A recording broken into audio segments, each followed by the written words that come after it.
do appreciate that a lot. Yeah, it's funny when people tell me that your voice sounds like a girl. I'm like, thank you. Uh, yeah. Well, I mean, what is art? Really? Fucking life is art, man. So, what is an artist? Somebody who is able to harness life energy and express it somehow in some beautiful way. Here we go. It is time to start the show. Good morning, everybody. My name is the Rooster.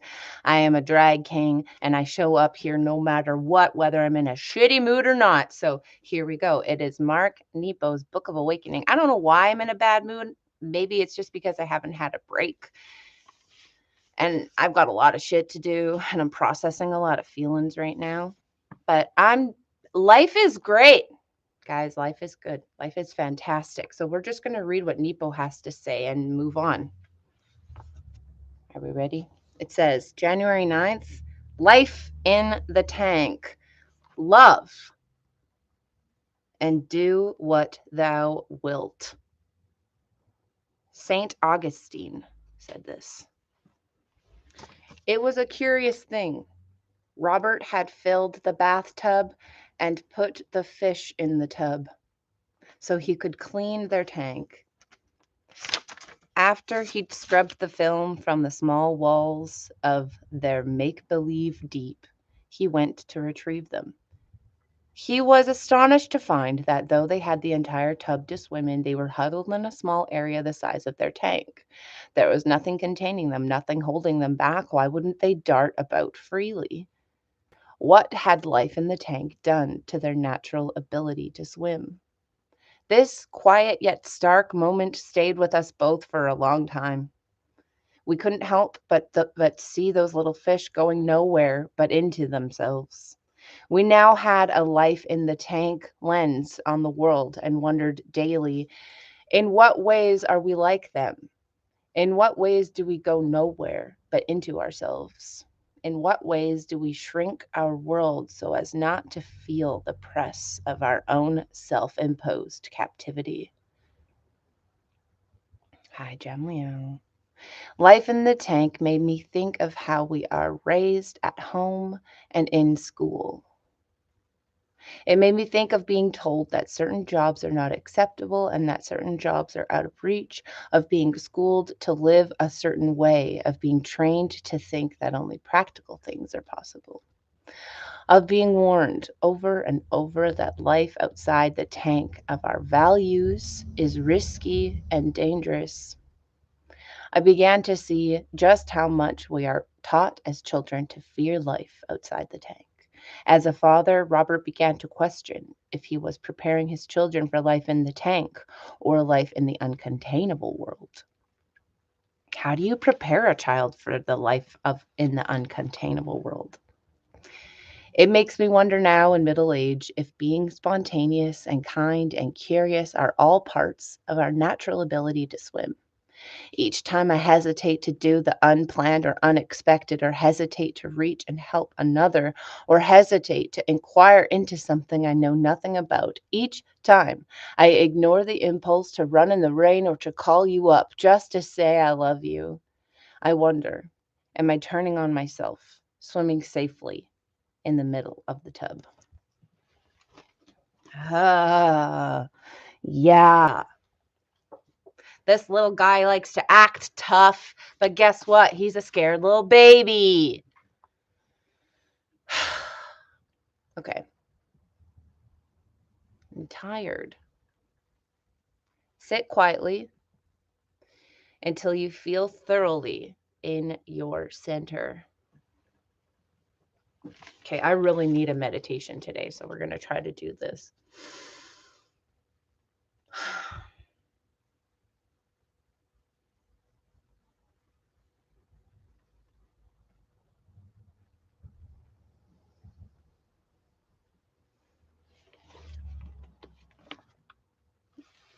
No, I don't want to. Now it says, rise and slowly walk about the room you are in.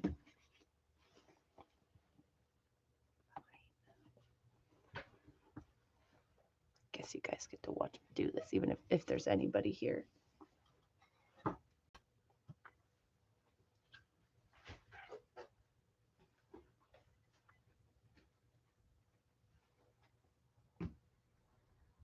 Wow.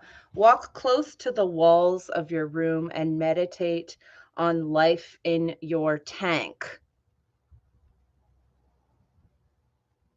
Breathe clearly and move to the doorway and meditate on the nature of what is truly possible in life.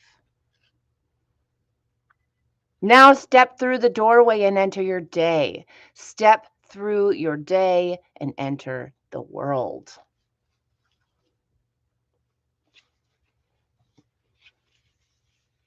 Yeah. Okay, well, I'm having a lot of thoughts right now. Having some thoughts, which is amazing because I thought my brain was asleep. Just about, again, Optimus Prime talking to me when he first got in here. I'm already somebody who's a little bit easily overwhelmed. And then I throw myself into situations.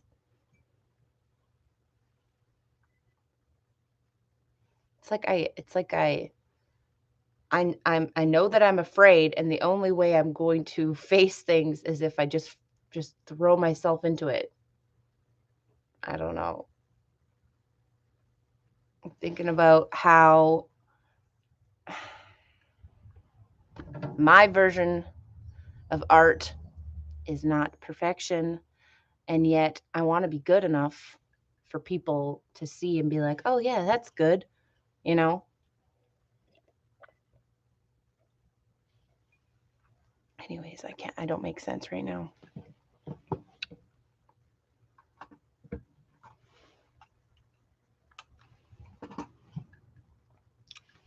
We're going to pull a card from The Nature of Infinite Love and Gratitude by Dr. Darren R. Weissman.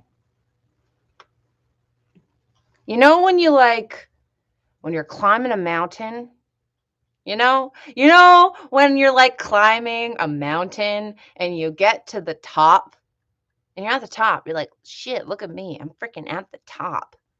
You don't stay up there for very long. You got to start climbing back down again. And if people see you when you're halfway down the mountain,